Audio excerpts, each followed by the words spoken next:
In this video, we'll be breaking down the DXY, US30, gold, and Nasdaq, so make sure to watch till the end. If you're new here, please make sure to click the subscribe button, turn on the post notifications, because I post content like this every single Sunday, guys. So we've got some new development in terms of fundamentals. The government shutdown is officially over, so hopefully we can see a bit more, volatility in the market, guys. But on the sidelines, I haven't taken any trades again for 2 weeks in a row, guys. It has been really quiet, but I've been backtesting a Nasdaq strategy, right? I'll be slowly implementing it into the YouTube series as well, guys. So make sure to subscribe if you want to be interested in that. The mentorship is still on. There's literally one spot left, guys. One spot left. Join when you can, guys. But nonetheless, let's jump into the charts. Let's see what we got for this week. Make sure to click the subscribe button and watch till the end.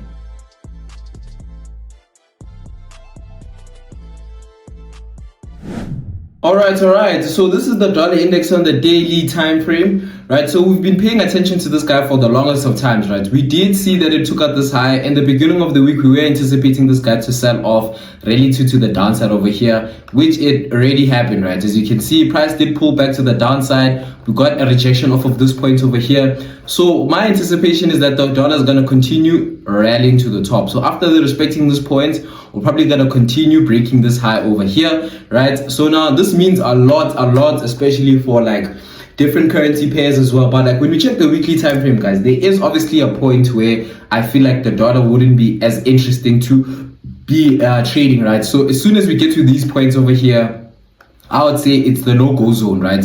Even if we pull the fib from bottom to top like this, as you can see, it's already highlighting the spot. So my prediction is that the dollar will probably continue rallying to the top as far as there, and then we can start seeing a decrease to the downside. So now, what does this mean, right? Pairs like your USD JPY, your Euro USDs, your GBP USDs, you have to understand how they're correlated with the dollar, right? Simple. So any dollar pair will probably keep on rallying, and any opposing dollar pair will probably keep on, selling off. So that's one thing we need to keep in mind. But also remember, guys, we still need fundamentals. So if we can get NFP since the market shutdown is officially over, right? I think it's spanned over 40 days, guys. So if we can get, we can get NFP. Right, we actually can see if the dollar is actually strong enough to keep pushing, because a lot of guys have lost jobs in America, guys, the USA as well. So that's one thing that's also keeping me, a bit on my tippy toes, especially trying to figure out where the dollar is gonna go. But for now, looking at it on a weekly basis, we can anticipate a continuation to the top for the upcoming week, right? So let's jump over to US30 and see what that guy has for us. All right. So this is US30 on the weekly time frame, right? As we can see, we got price pushing all the way to the top over here and making this low over here as well, right? So what I can see is that we have this point over here and we have a high over here, right? So now when you go to the daily time frame, we can start to see that, okay, cool, price is starting to show us that, okay, cool, there is lows over here, right? And then price is pulling back. It just filled out this fair value gap. So I do anticipate that it might sell off, right? When we pull out the Gantt box from bottom to top, we can see that this is just the middle, right? It's the equilibrium, hence why we're getting this reaction. So from my side, I think I'll be looking for buys relatively all the way down here, right? One thing about US30, I've noticed it's very aggressive with the pullbacks, guys. So this is potentially where I would want to jump in again. We see we got a rejection before, so if we can get something very similar to this again, where we jump in over here, stop loss at 84, take profit all the way to the top over there, that would be beautiful, guys. But like I said, if you're watching this video, guys, trust me now, make sure to subscribe, because I am backtesting. What is this?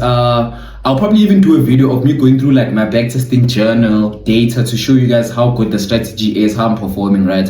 I am backtesting an intraday session strategy, right, where I'll be getting opportunities every day, because I notice very well that I trade fundamentals, or not fundamentals, I trade prop firms a lot, right? And I need a system that's going to give me much more quicker results, right? So I can scale up a little bit quicker, right? Because I do want max allocation, right? Maybe by June, hopefully, right? So the way I'm going to be trading is going to provide more opportunities. It's going to be confusing for the guys who already know the Fibonacci. It is more of a discretionary what is the strategy, but that will be for a later video, guys, for sure. So just make sure to subscribe so you are alerted whenever I post these videos, right?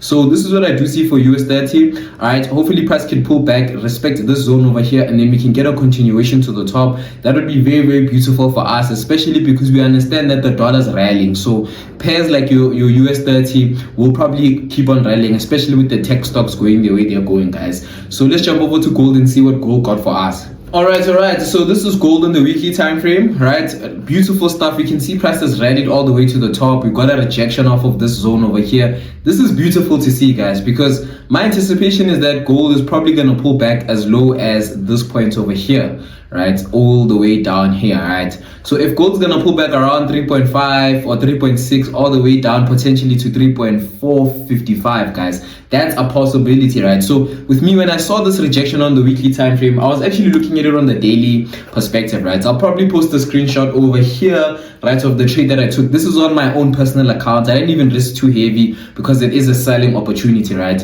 So what I was looking at is like price moving like this, right? As you can see, so this is the point where I was interested in selling it if it were to be selling off, right? I had entries relatively over here, which I will show you guys, right? Beautiful stuff. Price sunk to the downside. It's respecting this zone over here, so breaking even will probably make the most sense right now, right? Because we don't know if price is going to continue climbing to the top or not, right? So we'll wait for that, but my anticipation is that price will continue probably selling off, reject off of this point, and then by mid-Jan will probably be around this point over here, and then we can get a continuation to the top. So for all my guys watching this, like, there's a whole lot of buyers here. This is all liquidity. These guys were jumping in gold very early because they saw this rally and they feel like they left out, guys. Gold has overextended this year, especially like even if you go to like the monthly time frame, right? And I show you guys how this guy looks on the monthly, right? I'll delete everything. We'll even go to the 6-month time frame. Let me do this. The 6-month time frame. Check this out. The 6-month time frame, as you can see, gold has literally been skyrocketing to the top, right? And it's overextended. So my anticipation is that we're just gonna get a small pullback into the downside, right? And then we can get a continuation to the top. Relatively, we wanna be looking at buying around these points over here, right? Relatively closer to your, your 3.2. There's a possibility gold could even drop as far as that when we look at it from the 6-month time frame. But like when you drop to like the lower time frames, you can see that, okay, cool, this is probably the next line of defense, or even this guy over here. So in the next 3 months time, you can anticipate that gold will probably come fill out this guy over here, right?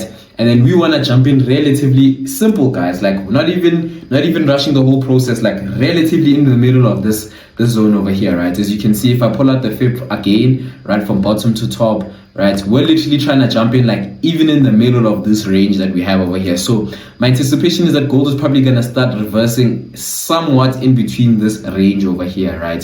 So let's be patient, let's wait. Trust me, guys, wait for it. The moment this thing starts selling off, you'll be happy that you waited for the real opportunity. For now, let's jump over to Nasdaq. I'll add a bit of psychology with the Nasdaq to what I've been learning throughout the whole year, because the year is basically coming to an end, guys. So let's jump over to Nasdaq and I'll tell you what I do see. All right. So this is Nasdaq on the daily time frame. This guy's pretty simple, as you can see. Price made an all-time high. We've really sold off to the downside. My potential is we can probably see this guy climbing all the way to the top, probably breaking this high, right? So the way we're supposed to be looking at it is very similar to this, right? This was supposed to be the entry, the stop loss, right? So if this trade was actually taken, this would have been invalidated, as you can see, right on the 84, right? That was a clean rejection off of the 84. So for me, it's just more so I've been seeing a lot of setups, guys, like, and for me, I understand, like, especially since the year is coming to an end, I really wanted like the government shutdown to end because we haven't been getting the best price action. I've been getting so many DMs as well from a lot of you guys telling me that like you haven't been performing the best, right? And you have to understand, guys, it's been 40 days of pure no fundamentals, no liquidity, no like clear direction of where price wants to go, right? So you need to be patient and understand very well that like there's certain times as a trader where you need to adapt, and there's certain times as a trader you need to understand when you need to stay away from the market, right? As painful as it is, guys, Especially for me this whole year, like I would say this has probably been my best year, but my worst year at the same time. You get what I'm trying to say? It's like I've learned so much and I fell down so much, and it's like moving over to 2026. That's where I really believe that like consistency, profits, and all those things are gonna come to me, right? And this is not me just saying this to convince myself or anything. It's like I've seen my data, I know what I'm doing. I've been trading for 3 years, guys. Like for me now, it's no longer about going to the drawing board again. It's just mainly psychology and risk management. Trust me, guys, it gets to a point where you need to stop learning and actually start applying the things that you need to do, right? So in this instance, we see Nasdaq rejected off of the zone. My anticipation is that I want to see how it's gonna move, right? Because we were gonna get taken out. It came to 84, so I want to see how price does react during Monday, right? Maybe we can potentially jump in relatively right here again, stop loss just below the low, take profit just above the high, right? Let price do its thing, really jump to the top and see where this guy moves. But like to add like the final piece of advice in terms of psychology, guys, like you need to understand very well that like with the job that you're doing and the career path you're taking, especially trading, if you want to take it seriously, you need to have a structure, guys. And that's the only thing I can really preach is like have a structure for your psychology, right? You need to sit down and be accountable. Like I've preached this so many times, as much as it is, it's like sit down and ask yourself what's actually slowing you down in trading, right? And ask yourself, what are you the most fearful of, right? When you start talking about your fears in trading, this is where you start tackling things. So if you're listening to this video, you can even pause the video right now, right? And ask yourself, what are you most scared of? Are you scared that you don't have a strategy that gives you a good win rate or that doesn't have like profitability? Then write that down, then that's your problem. Fix that, right? If you're scared of not becoming consistently profitable, because that's one of the things that I was also going through. I was so fearful at the fact that I won't become consistently profitable. Then I became inconsistently profitable. You get what I'm trying to say? So it's like, understand your fears as a trader. Are you scared that you don't have money to lose, right? And for a lot of you guys, you don't have that much capital to risk when you're trading, right? So what I'm saying is, if that's your fear, right, understand it very well that, okay, cool, if my fear is losing money, right, I need to make sure that whenever I deposit cash into my account, it's money that I'm comfortable losing, right? Remove all your fears, like tackle the things that you're struggling with psychologically the most, right? So fear, greed. Why are you greedy? Because of 1, 2, and 3. Write those things down and then build like a psychology. The same way of a trading plan, build a psychology plan. Like for me, I literally have it in front of my face right now. Like my psychology checklist, like I can even read it for you guys. Like, did I follow my plan, right? This is my psychology checklist, right? Did I manage my risk properly? Did I stop after a loss or win as I planned? Did I stay emotionally neutral? Did I journal and reflect today? Those are the things that I look for whenever I take like my trades. I read them to myself many times, because I understand that I need structure, guys. You need structure, especially if you want to be consistently profitable. You need to treat this professionally to get professional results, right?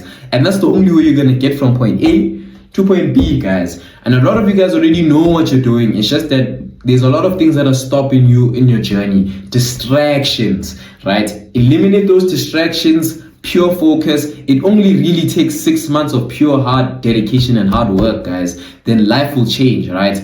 But nonetheless, thank you for watching till the end. Make sure to subscribe to get more updates on the new strategy that I'll be posting on the YouTube channel. But nonetheless, thank you guys so much. I will catch you guys next week.